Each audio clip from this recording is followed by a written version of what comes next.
Welcome back to another episode of the Supply Chaney podcast, the podcast where we talk and interview and have a chat with the folks who are willing to come on and spend a little bit of time with me and share their expertise and their experience in the supply chain industry. And today we're going to dive into the trucking side of the industry, and more specifically to the women's perspective in trucking, and with none other than Ellen, who is the founder of the Women in Trucking, the foundation, the show, the association, all the above.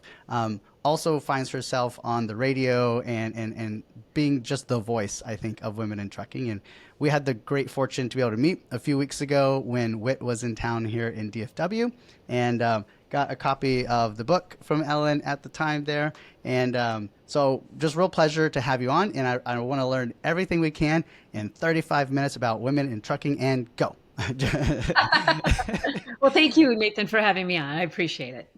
Well, I'm thrilled you're here. Could you, for those few folks that are not familiar with you and your story and what you're all about, could you take a few minutes and give everyone a quick primer? Sure. So I've been in the trucking industry my entire adult career, but in 2007, I was working for Schneider National, and my job was to figure out how to attract and retain non-traditional groups, and that include women. And I realized that the trucking industry really wasn't focusing on how to accommodate women. And so when I actually was a part of another organization called Women in Aviation, because I have a pilot's license. So I thought, well, why don't we have somebody who represents the trucking industry? So put together a board of directors, got all the legal paperwork. And in March of 2007, Women in Trucking was born.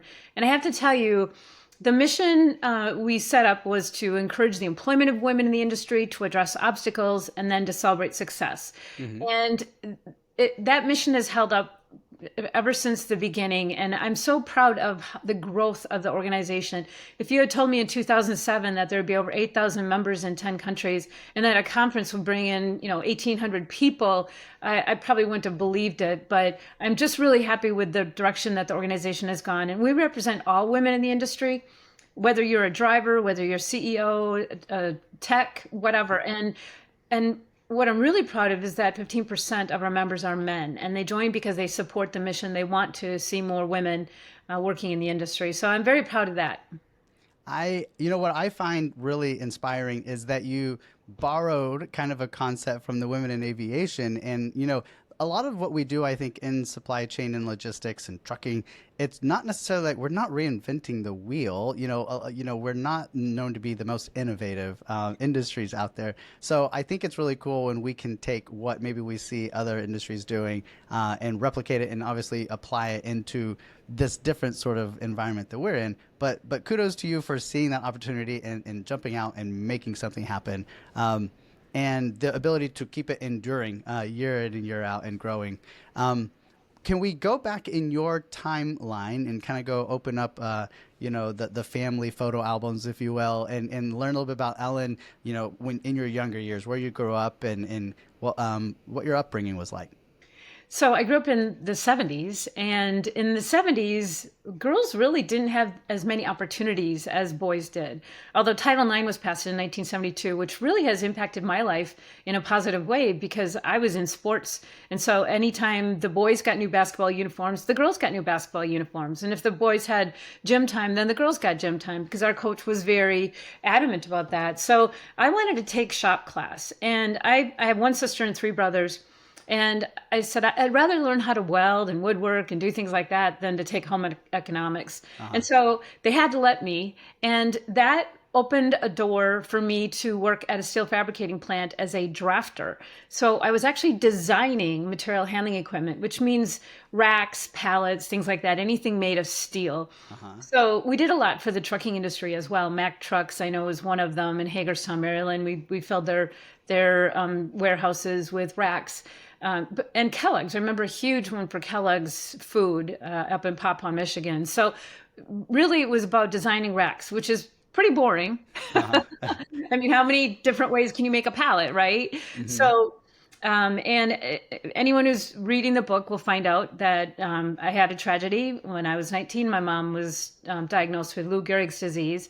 And so one day I just walked out because they said she's in a coma. So I walked out, I went to the hospital, and I didn't come back. And I didn't come back for like, I don't know, a couple weeks. So I went through the funeral, I moved out of my apartment, moved back in with my dad and my brothers. And when I came back to the steel fabricating plant, they said, well, the president wants to speak to you. And I thought, well, he's going to fire me, but I don't care. I mean, I was 20 years old by that time. I didn't care. And when I went in and sat down, he said, we want to move you into the traffic department and we'll send you to school for traffic and transportation management. And again, I thought, okay, let's try this. And so they did. And I became assistant traffic manager and then traffic manager. And after I got married and started my family, I did consulting for 18 years, licensing and permitting motor carriers in central Wisconsin.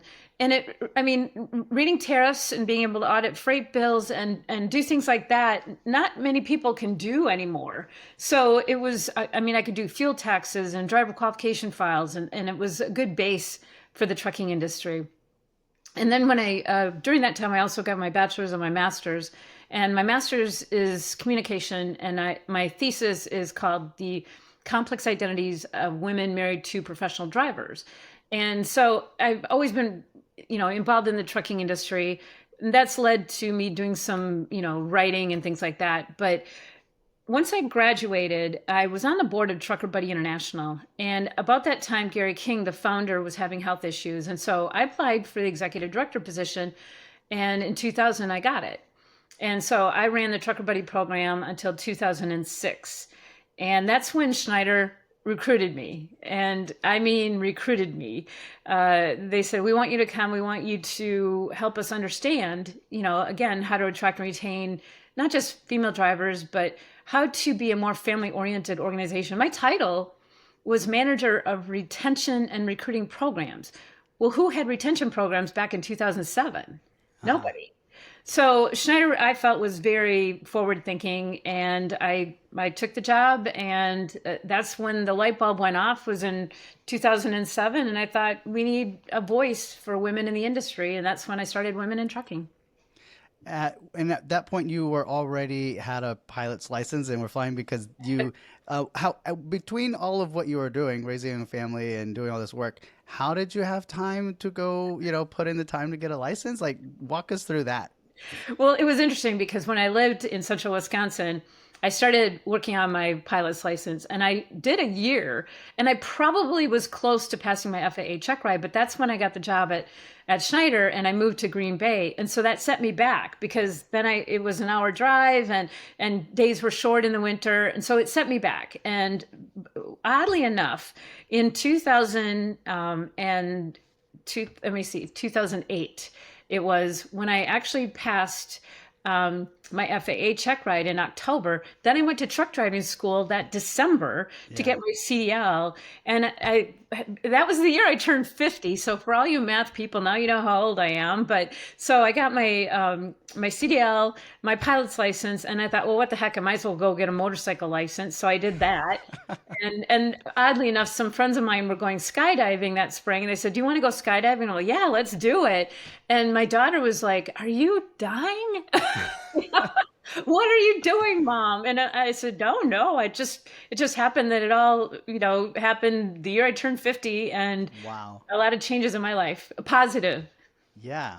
That's, there's something to be said. Maybe this is what you call like a type A personality, like someone who has this idea, like, I'm going to go do it, and just grinds away and accomplishes that mission. Is this, kind of looking back at your earlier years and like kind of what you've been able to do with Women in Trucking and everything today, were there any indications that this was gonna be in the future, or is this quite a surprise, or like how do you feel about all that you've accomplished here? I really didn't. I wanted, in high school, I wanted to be in broadcast journalism. I wanted to be the person on television saying, and now here from the nation's capital, whatever. And I did go to radio broadcasting school, and I did work as a disc jockey in Ohio for a short period of time. And so I found out that disc jockeys don't make any money unless you're in a big market and you're a big name.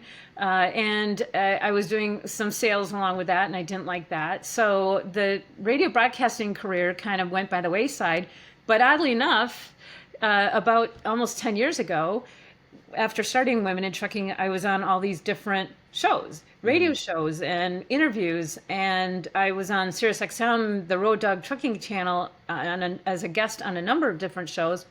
And finally, I said, and they said, you should have your own show. And so, about 9 years ago, I got my own show on SiriusXM, and it's called the Women in Trucking Show. Yeah. That I mean that whole circle, that is just the funnest thing. It's amazing how life has a way of kind of closing the loop on some of these things. I'm curious, looking at the transportation industry and especially like women in trucking, you've kind of painted this picture where you kind of started out, doing dispatching there, handling logistics and transportation for that steel company. From your perspective, how has the transportation industry evolved? Maybe up to 2007, where you had the light bulb idea, and then from 2007 onwards. Can you kind of just give us a quick history of trucking from Ellen's perspective? So up until 2007, the trucking industry didn't even think about women. And when I started saying, wow, let's bring more women in the industry, I didn't have any data. I didn't have any statistics on are women safer, are women better with customers or paperwork, or I didn't have that data.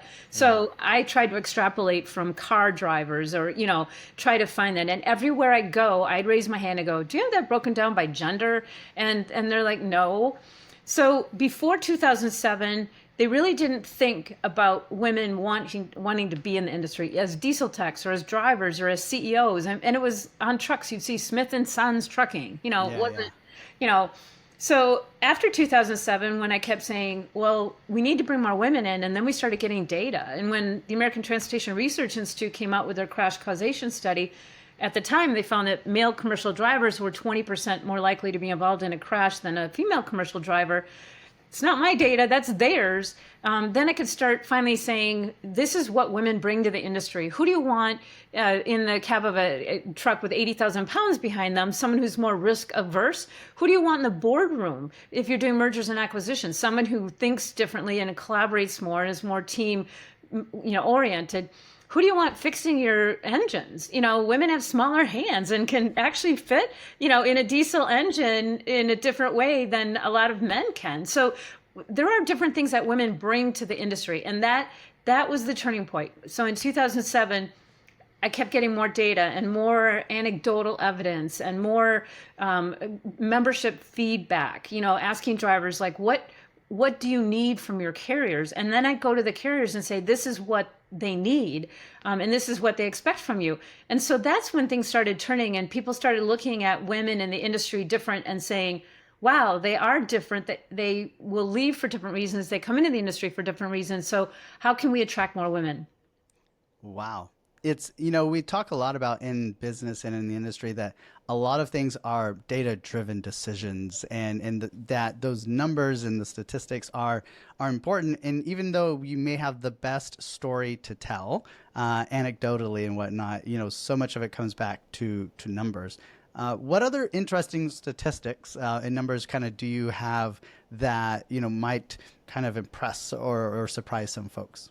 So we started doing the Women in Trucking Index because everybody was using different numbers for how many women were in the industry, and nobody had exact data. Now, if you go to the Department of Labor, they include all commercial licenses. So that's Class A, Class B. That could be, they even call them delivery drivers. So somebody in a Frito-Lay truck putting chips in a grocery store. They were all jumbled together in those numbers. So we started tracking Class A, Class 8 vehicles, a Class A CDL, 80,000 pound vehicle. And as close as I can tell, when I started Women in Trucking, it was about 3% female drivers. And in the last couple of years, we found it was about 12 or 13%. And so, funny, I used to stand up in front of audience and say, well, I'd like to take credit for that. Okay, I will. Is there anything other than your advocacy that you think has helped move the needle on that? What is it? Just exposure? Is it the movement of women into the workplace in general? Some and into a more male-dominated industry? What are the kind of like? What do you read out there? So the biggest and most powerful activity that women in trucking can do is to share stories. So we started having a member of the month. We'd have members tell their stories. Maybe they haul cars, or maybe they're a scale inspector, or maybe they're not all drivers. They're a member. So we would have them share their stories. Then we started the image team, and the image team would give ride-alongs, and we've given ride-alongs to people like Diane Sawyer, and we've had drivers on the Ricky Lake Show, and other Megyn Kelly, New York Times, Wall Street Journal. My big goal was to get legislators, regulators, and the media to go for a ride in a truck and find out what it's really like.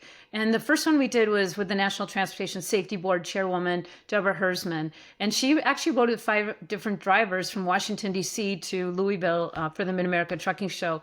And we let them be with the driver themselves. I'll usually follow in a car or a truck behind, or but we want the driver to be upfront and honest.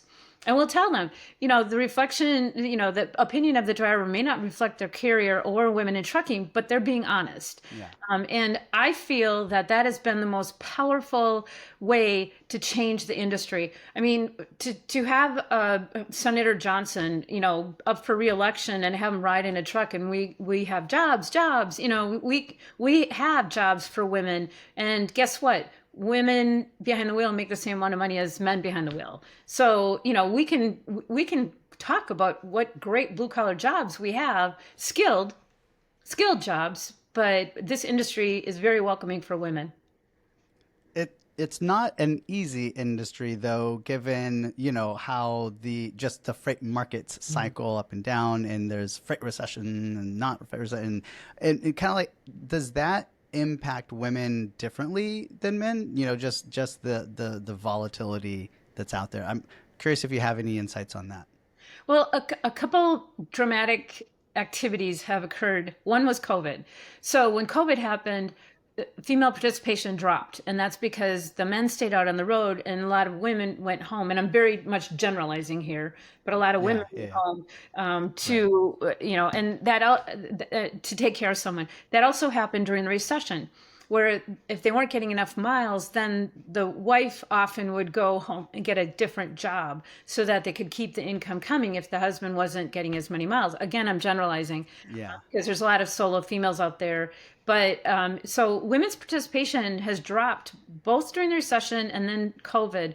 But I see it coming back up. And one of the most interesting facts that I can tell you is that after about a year or two after COVID, we saw a dramatic increase in the percentage of women coming in from the medical field, whether they had worked in nursing homes or hospitals or home health care, maybe aides, nurses' aides. Mm-hmm. They were coming into the trucking industry unbelievably. I sat at one table and there was like 8 at the table, and 6 of them came from the medical field. And they were so exhausted from the pandemic.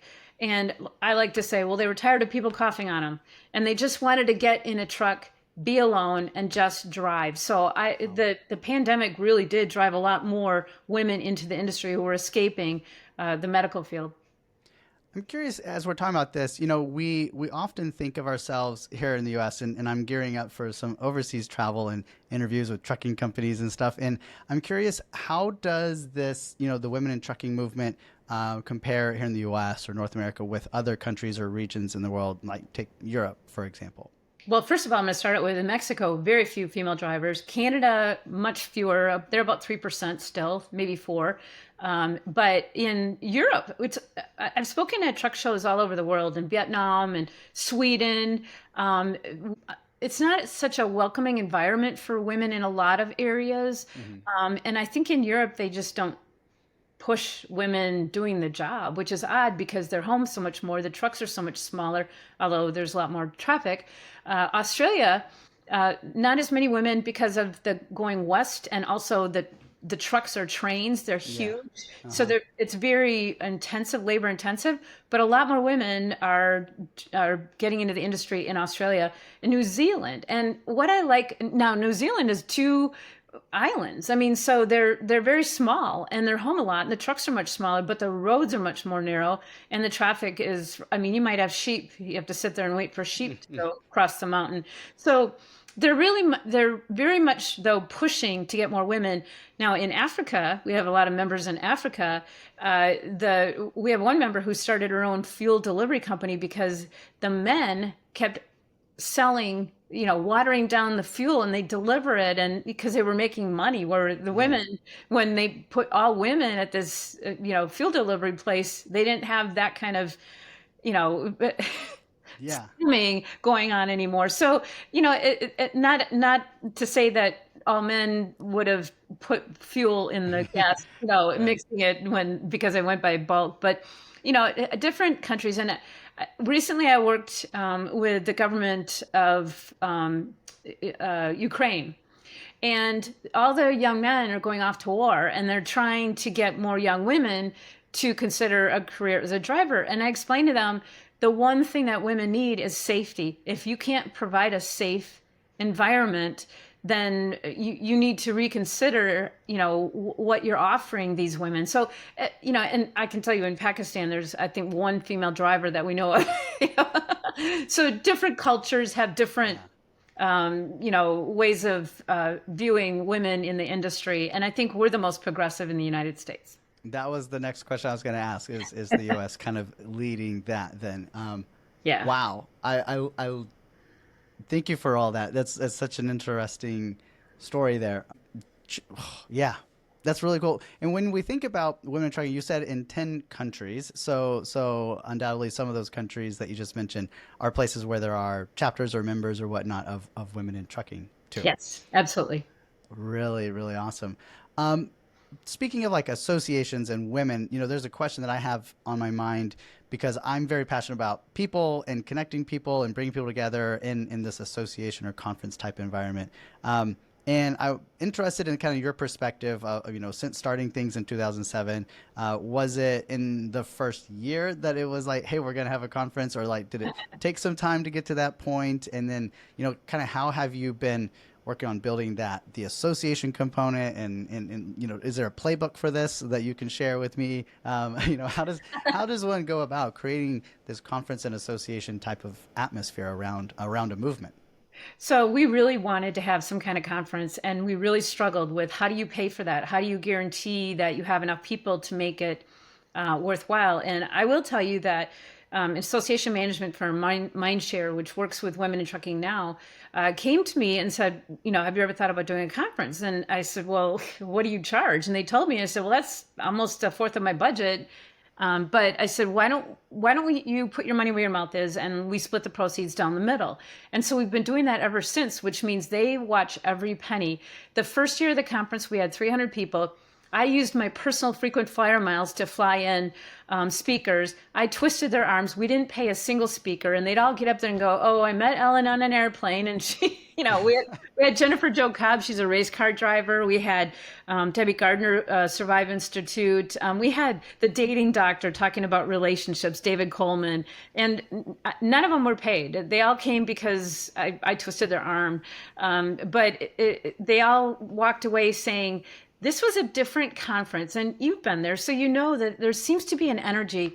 The one thing that I see so much different at the Women in Trucking Conference is when you give out a participation award and Amazon or PACCAR brings in 80, 90, 100 people, even Yellow Roadway before they went under, YRC brought in lots of people. Why would anyone send 60, 70, 80 people to one conference?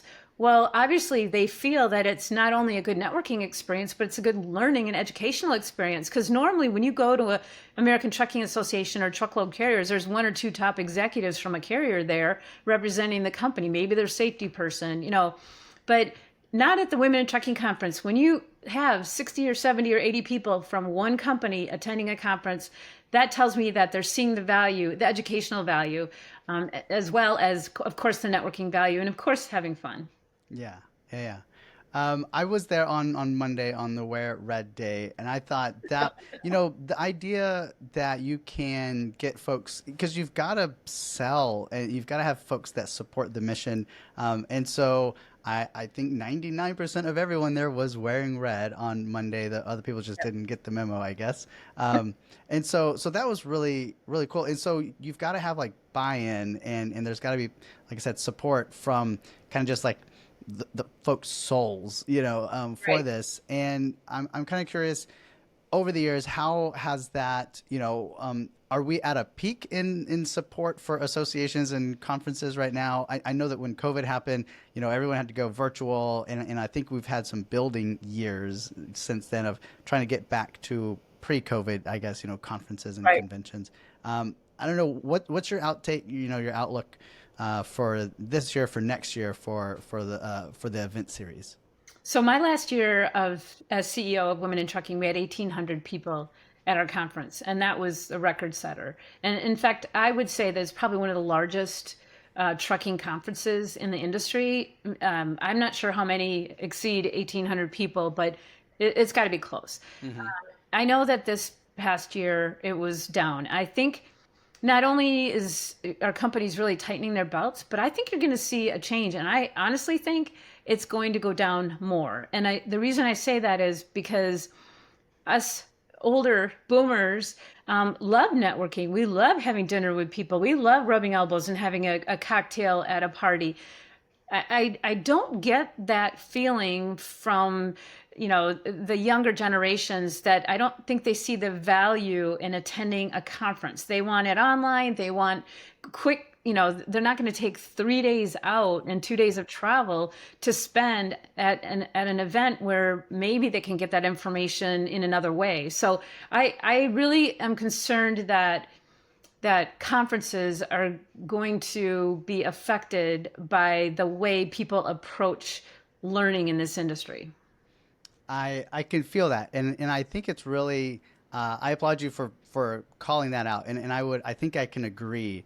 And I think that a little bit of what I'm attempting to do is trying to keep in-person networking and conferences and conventions sexy, and fun, and encourage folks and show people and kind of lift that and be like, no, this is where relationships, long-term meaningful sort of relationships that really move the needle happen. And so you keep doing your part. I'll do my part. Let's keep this convention stuff going because I'm a big fan. And it's I'm there. We'll fight the good fight together then on that front. I'm curious, as you've been growing and building and doing all that you're doing, is there any words of wisdom that you have for the women out there that are interested, in getting into the industry? Like, what are some of your words of wisdom? So I think you need to open your mind and think about where you can fit in this industry. And even if you want to be in HR or marketing, the trucking industry has need for people. So many women who I talked to didn't expect to come into the industry. Look, I was going to be in broadcast journalism, and I ended up in the trucking industry my entire career. So we need to start putting the focus on having women be serious and focused on being in the supply chain industry, because there's so many opportunities. And this industry really is welcoming to women. And there are, we need to see more women in the C-suite. We need to see more women on boards. We need to see more women in trucks and in the diesel techs and safety directors. I mean, I'm so amazed to see so many more women as safety directors. And what else excites me is it's not automatically assumed that the son will take over from the dad. So there's a lot of trucking companies now where the daughter has taken over and the son maybe has stepped aside or taken a lesser role. It's just not assumed that the son is going to be better equipped to run a trucking company. So I think as we are changing minds, the industry is changing in a very positive way. Yeah, maybe not so much Johnson and sons, but Johnson and daughters. Um, I'm curious to flip that question the other direction. That was kind of the question of words of wisdom to the women, but how about for the men? Because I know that that's a big part of your kind of your mission is there's another half of the equation out there, and so like, what is your kind of, what do you share with the men that are out there that either don't like this idea of women being around, or the people who want to be allies and be helpful? Like, what's the messaging there? So the biggest comment I hear from men is when they have a daughter. Hmm. And once they have a daughter, they look at the world differently. In fact, studies have shown that if the boss's wife has a girl, the women in the office start being treated better and get better raises. That's a study. And I hear from men all the time who say, I want the world to be a better place because of having a daughter. So Yeah. I love hearing that. It's just, Wow. let's make the world a better place for everyone, whether you have a daughter or not. The only men who seem to be not as receptive as some of the boomers who are drivers, and they seem to think that women are taking a job away from them, which we all know is not true. And so they also will hold a female driver as representing all female drivers. So if she does something, they're going to say all women. Unfortunately, that's not fair because women don't say that about men. I mean, if one man says something, we don't say all men are, Hmm. that way. So we need to make sure that men look at women as individuals who are capable of doing their job and give them the respect they deserve. I tell men all the time, it could be your mom, your sister, your grandma, your aunt. It's somebody's mom or sister or grandma or aunt or daughter. It's somebody's. So treat them with respect. Looking at the cover of your book, and I'm just kind of thinking and digesting what you've just said there. You kind of the title being from dispatcher to disruptor. There's a lot of potential, and there's a lot of ideas and desires in all kind of ranks of a business or in a company or in an industry, and I think you've kind of showcased that example of someone taking an idea, running with a type A personality, going and getting the CDL and the pilot's license and the everything. Any sort of like as we kind of exit the episode here, advice to those who are a dispatcher today, and they want to go and they've got aspirations, they want to make a big impact in the world. Kind of take us out on some inspirational sort of thoughts for those folks. So first of all, especially for the women, okay, don't let anyone tell you that you can't do it. That's for men and women too. But so many women. A Hewlett Packard study found that men will apply for a job when they have 60% of the qualifications. Women want to have 100% of the qualifications before they apply for a job or a raise or a promotion. And by that time, you're already overqualified. So my advice is go for it. You are capable. Don't let anyone tell you that you can't do it, but you are capable. But go push yourself. One of my favorite comments is life begins at the edge of your comfort zone. So if you don't push yourself to see what you're capable of doing, how are you going to know what your limits are? And as long as you keep pushing yourself, you're going to find that you're only limiting yourself. I see. I see. I like it. I really appreciate when folks have a saying or a quote. I usually always ask for what's your favorite quote. So I didn't even have to prompt you on that one. Is there any sort of topics or things on your mind that we didn't get to today that you want to make sure that people leave this episode with? So you did mention my book, and I appreciate you mentioning that, From Dispatcher to Disruptor. But in case anybody's wondering who the audience would be for that book, it would be anyone who is interested in nonprofits, because I talk a lot about the struggles that I had in starting and growing a nonprofit and working for a board of directors. Anyone interested in women working in non-traditional careers, because I talk a lot about that in there as well. And also, I guess if you want to learn more about the history of the trucking industry, I talk a lot about the changes in the industry since I've been in 1979 when I got my diploma in traffic and transportation management. There have been a lot of changes, including deregulation. So if you're interested in the history of the trucking industry, nonprofits, or women in non-traditional careers, the book is for you. Awesome. Thanks for that. I've got, the thing is, I've been to a number of shows this year, and I've seemed to have picked up a book at most of them. And so I've got a healthy stack of books to catch up on reading here over the winter time. Well, in the meantime, until I see you at the next Women in Trucking, I appreciate you, one, being open to this whenever you were signing my book, and I was like, hey, come on the podcast. So I appreciate you being open, and now having had this conversation, I realize that you are one of those people who just go and grab life by the horns and do awesome things. So thanks for coming on today. Any last words from your side? No, just thank you so much for having me on and letting me share my story. I appreciate hearing it. Thanks for sharing.